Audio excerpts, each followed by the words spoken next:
Hello again, ladies. We have with us now Devangi Vyas, who is a member of a school club. School clubs is something that have been around for a while, but there seems to still be a lot of uncertainty around school clubs, how they operate, how can you start a school club in your area. So I thought it would be great to have an actual member of a school club here with us to share about her experience. So welcome, Devangi. It's lovely to have you here. Um, so just going to ask you a few questions. Firstly, what motivated you to become a member of your school club?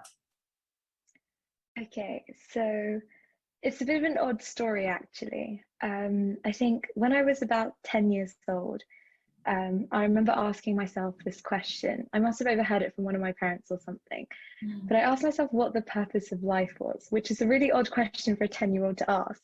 Quite. And it was a simple question. I suppose kind of everyone asks it at some point, old and young. But we tend to push the idea aside and begin our personal journey. So we get an education, get a job, and then before we know it, we're back to asking ourselves that question again. And it wasn't until later when I read this quote. I think it was by Ralph Waldo Emerson, and he stated that the purpose of life isn't to be happy, it's to be useful, to be honourable, to be compassionate, to have made some difference, that you've lived and lived well. And the same day that I read that quote, I decided I was a feminist. And I suppose it bothered me that the world that I was growing up in, no country could say that they'd achieved gender equality. And my decision to be a feminist was a very easy one, but early on, I suppose, I could tell that some people were uncomfortable using the word. And I'm from Britain, so I'm very lucky to have received human rights because obviously statistically, very few women across the globe have what I have had. And I think it was the anger I felt that people were stepping back rather than forwards, hiding in the shadows rather than being seen and not questioning the actions occurring that made me want to act. And I still feel like it's my duty and my responsibility to do something. So in my situation, I didn't actually have a school club, but one of my lovely neighbours, Pat Dale, was a Soroptimist. So I grew up kind of visiting her house and listening to all of these wonderful stories and projects that these Soroptimists and the members were doing. And I remember sitting there saying, I must have been about 11 or 12, saying, I want to join. And of course, unfortunately, 12-year-olds aren't old enough to join regional clubs.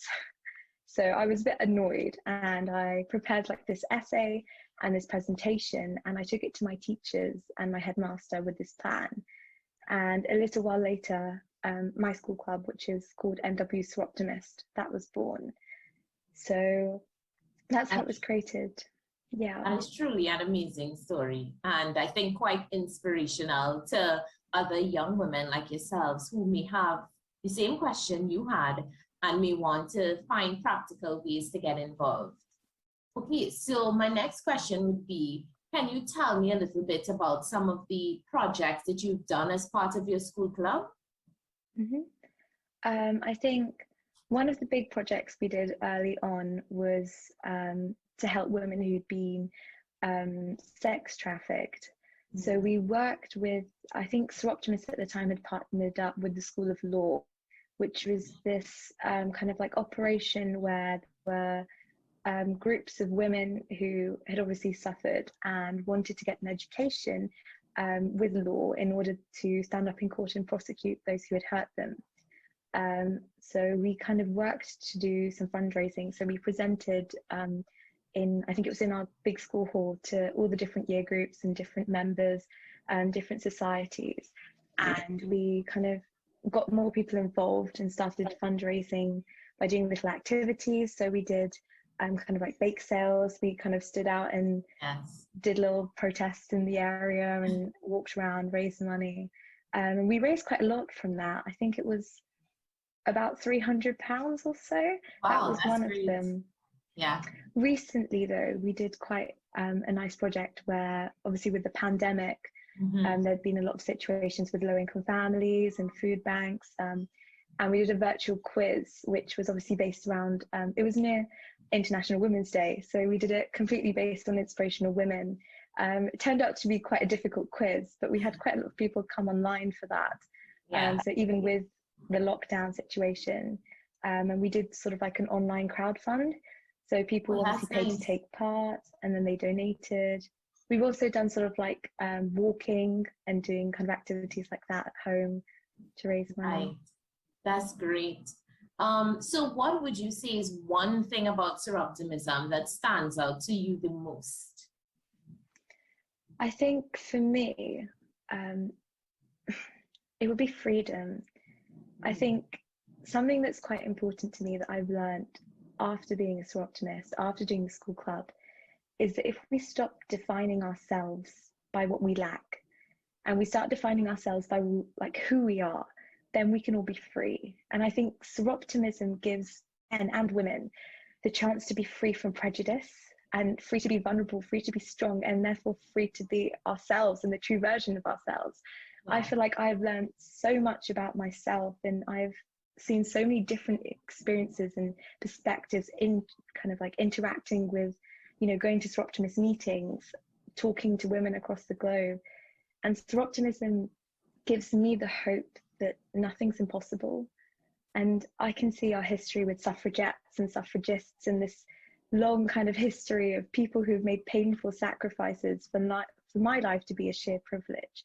Yeah. So for me, it's sort of the fact that I should be able to make decisions about my body. I believe it's the right that when I go to get a job, I ought to be able to have the same pay as my male counterparts, and that it's a right that the world that we live in, women should be involved on our behalf to make policies that will affect our futures.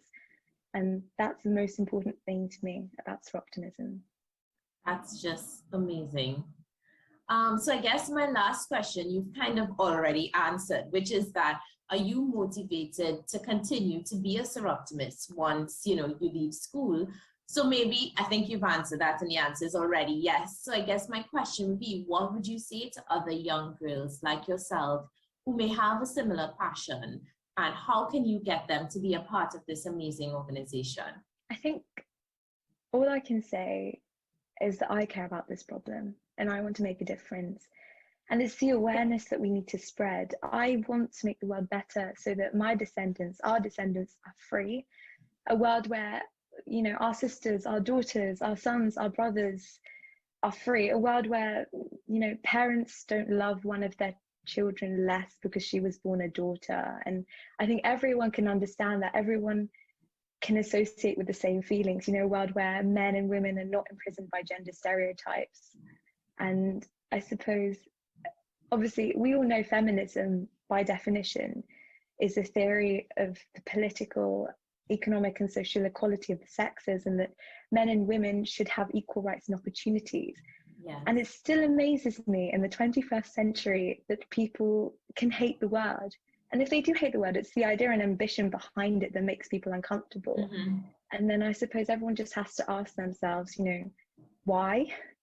And I just say, you know, invite everyone to step forward and please grant the freedom to every human on this planet. Let us do something so that the forces of evil do not triumph. And at the end of our lives, we've said we've made a difference. Yes. And, you know, our futures have changed because of it. Well, Devangi, I'm so grateful to you for having done this interview.